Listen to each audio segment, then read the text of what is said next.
PV. Anwar എം.എൽ.എയുടെ ആദ്യ രാഷ്ട്രീയ വിശദീകരണ യോഗം അല്പസമയത്തിനകം നിലമ്പൂരിൽ നടക്കും. പുതിയ രാഷ്ട്രീയ നീക്കത്തിന് മുന്നോടിയായാണ് വിശദീകരണ യോഗം സംഘടിപ്പിക്കുന്നത്. യോഗത്തിൽ കൂടുതൽ വെളിപ്പെടുത്തലുകൾ ഉണ്ടായേക്കും. മുഹമ്മദ് അസ്ലം കൂടുതൽ വിവരങ്ങൾ നൽകും. അസ്ലം, എന്താണ് അൻവറിന് പറയാനുണ്ടാവുക എന്നറിയാനായി ഒട്ടേറെ പേർ അവിടേക്ക് എത്തിക്കൊണ്ടിരിക്കുന്നുണ്ടോ?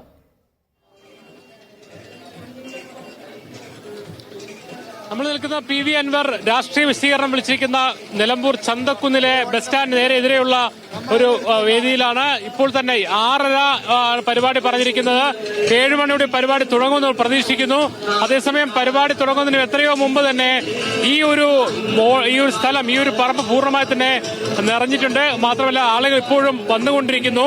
നിലമ്പൂരിൽ നിന്ന് മാത്രമല്ല, മലപ്പുറം ജില്ലയിലെ വിവിധ ഭാഗങ്ങളിൽ നിന്നും പാലക്കാട് നിന്ന് വരെ ആളുകൾ എത്തിച്ചേർന്നിട്ടുണ്ട്.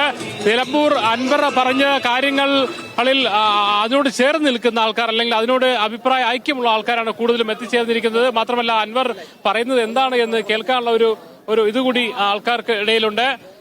നിരവധി ആൾക്കാരാണ് എത്തിച്ചേർന്നിരിക്കുന്നത്. ഇപ്പോൾ തന്നെ ഈ വേദിയുടെ പുറത്ത്, അതായത് നമ്മളിപ്പോ കാണുന്നത് വെച്ചാൽ അതിന്റെ റോഡിന്റെ എതിർവശത്ത് കെട്ടിടങ്ങൾക്ക് മുകളിൽ വരെ ഇപ്പോഴും ആളുകൾ എത്തിച്ചേർന്നിട്ടുണ്ട്. അദ്ദേഹം വീട്ടിൽ നിന്ന് ഇറങ്ങി TBയിലേക്ക് എത്തിച്ചേർന്നിട്ടുണ്ട്. കുറച്ചു കഴിഞ്ഞ് വാഹനങ്ങൾ അകമ്പടിയോടുകൂടി ഇവിടേക്ക് എത്തിച്ചേരുമെന്നാണ് അറിയിച്ചിരിക്കുന്നത്. എന്നാലും വലിയ തോതിലുള്ള വിവിധ പാർട്ടികളുടെ പ്രവർത്തകരുണ്ട്. അതോടൊപ്പം തന്നെ നിലമ്പൂരിലെ അദ്ദേഹത്തിന് വോട്ട് ചെയ്ത, കഴിഞ്ഞ 2 തവണയും വോട്ട് ചെയ്ത് വിജയിച്ച നൽകിയ സാധാരണക്കാരുണ്ട്, അത് നിഷ്പക്ഷരായ ആൾക്കാരുണ്ട്. അവിടെയൊക്കെ തന്നെയും ഒരു സാന്നിധ്യമുണ്ട്. കുറച്ച് ആൾക്കാരുടെ പ്രതികരണങ്ങളിൽ കൂടി നമുക്ക് പോവാം. അൻവറിന്റെ പരിപാടിയൊക്കെ വന്നാണോ? അതെ. എന്തുകൊണ്ടാ വന്നേ? അൻവറിന്റെ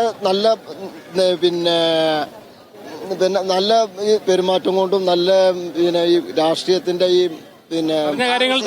RSSന്റെ പ്രവർത്തനത്തിൽ നിന്ന് മാറി നിൽക്കാൻ വേണ്ടിയിട്ട് ആണ്. പാർട്ടിക്കൊരു ഇത് ഓർക്കാൻ വേണ്ടിയിട്ടാണ് ഞങ്ങൾ ഇതിന്. എന്തുകൊണ്ടാ അൻവറിന്റെ പരിപാടിയാണ് വന്നാണോ? അതെ അതെ. എന്തുകൊണ്ടാ വന്നേ? അൻവറിന്റെ പരിപാടി നേരിട്ട് കാണാൻ വേണ്ടി. അൻവറിന്റെ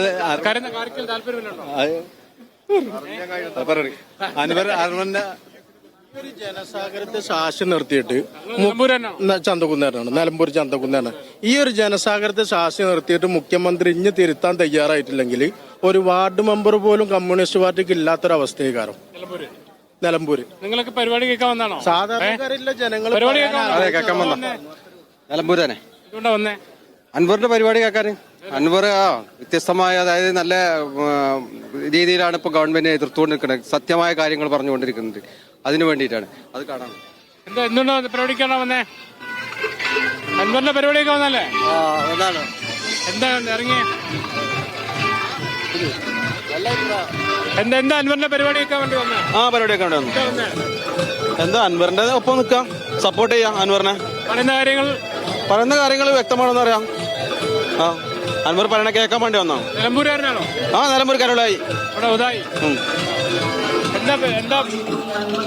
അൻവർ പറയുന്ന കാര്യങ്ങൾ താല്പര്യമുണ്ടോ? അൻവർ പറയുന്ന കാര്യങ്ങൾ ശരിയാണെന്ന് തോന്നുന്നു. സത്യങ്ങൾ പുറത്തു വരണം, സത്യങ്ങൾ ജനങ്ങൾ അറിയണം. അതാണ് നമ്മളെ ആവശ്യം. ഒരുപാട് കൊഴിഞ്ഞു വരാണ്ട് മുഴുവൻ പുറത്തു വരണം. ഇവിടെ നിരവധി ആൾക്കാരാണ് വന്നു ചേർന്നിരിക്കുന്നത്. മലപ്പുറം, നിലമ്പൂരിലുള്ള ആൾക്കാരുണ്ട്, മലപ്പുറത്തുള്ള വിവിധ മണ്ഡലങ്ങളിൽ നിന്ന് ആൾക്കാരുണ്ട്. നമ്മൾ നേരത്തെ കണ്ടപ്പോൾ INLന്റെയും അതോടൊപ്പം തന്നെ മുസ്ലിം ലീഗിന്റെ പ്രവർത്തകരുണ്ട്, CPMന്റെ അനുഭാവികളുണ്ട്, CPMന്റെ പല പ്രവർത്തകരുള്ളതായിട്ടും പറയുന്നത്. അതായത് 6:30 പരിപാടി പറഞ്ഞതിന് എത്രയും മുമ്പ് തന്നെ ഈ വേദി പൂർണ്ണമായി തന്നെ നിറഞ്ഞിട്ടുണ്ട്. 7 മണിയോടെങ്കിലും ആ പരിപാടി കഴിയും എന്നാണ് കരുതുന്നത്. ആ സമയത്തൊക്കെ തന്നെയും വലിയ തോതിലുള്ള ആളുകൾ ഉണ്ടാകുമെന്ന കാര്യത്തിൽ സംശയമില്ല. രാവിലെ അൻവർ മാധ്യമങ്ങളോട് സംസാരിച്ചിരുന്നത്, രാവിലെ മാധ്യമങ്ങളോട് സംസാരിച്ചത് 200 പേര് പങ്കെടുക്കുമെന്നുള്ളതാണ്. അതേസമയം നമുക്കറിയാം അതിനപ്പുറം ആളുകൾ വരുമെന്ന് നമുക്കറിയാമായിരുന്നു. അതേസമയം പരിപാടി തുടങ്ങുന്നതിന് മുമ്പ് തന്നെ ഇത്രയും വലിയൊരു ജനക്കൂട്ടം ഇവിടെ വന്നത്. പൊതുയോഗത്തിൽ 50 കസേരകൾ ഇടുമെന്നാണ് പി.വി. അൻവർ അവസാന മാധ്യമങ്ങളോട് പറഞ്ഞത്. പക്ഷേ 50 പോരാ, ഒരുപാട് ആളുകൾ, അതിലും ഇരട്ടിയിൽ ആളുകൾ അവിടെ എത്തിച്ചേർന്നിട്ടുണ്ട്. ഇതോടൊപ്പം തന്നെ ബ്രാഞ്ച് തലം മുതലുള്ള പ്രവർത്തകരാരും പങ്കെടുക്കില്ല എന്ന് CPM നേതൃത്വം അറിയിക്കുകയും ചെയ്തിട്ടുണ്ട്. അപ്പോൾ ഏതെങ്കിലും തരത്തിലുള്ള പ്രതിഷേധങ്ങൾക്കൊക്കെ അവിടെ സാധ്യതയുണ്ടോ? ആ രീതിയിൽ തന്നെ സുരക്ഷയും ശക്തമാക്കിയിട്ടുണ്ടോ?